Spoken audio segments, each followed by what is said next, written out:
Good guys always finish last.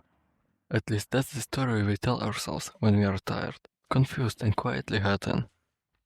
It sounds clean. It sounds noble. It turns disappointment into destiny and pain into proof. If you lose, it must be because you are good.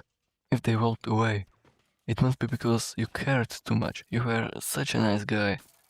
If you got hurt, it must mean you played fair in a world that doesn't reward fairness. And yeah, that story might be comforting.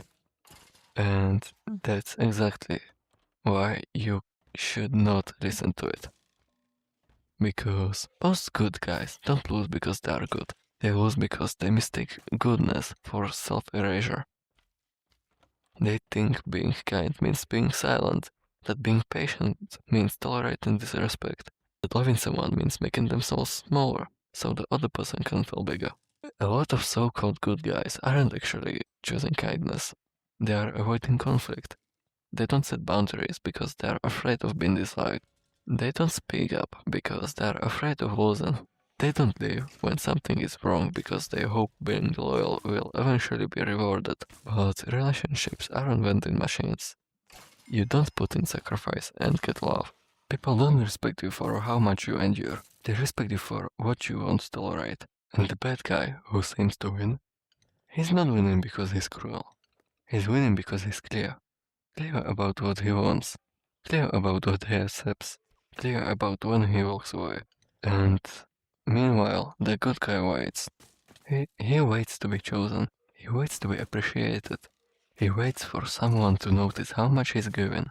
And every day he waits, he trains himself to believe that love is something that happens to him. Then, when it falls apart, he says, "See? Good guys always finish last." No, good guys who abandon themselves do. Real goodness isn't passive. It doesn't bleed quietly and call it loyalty.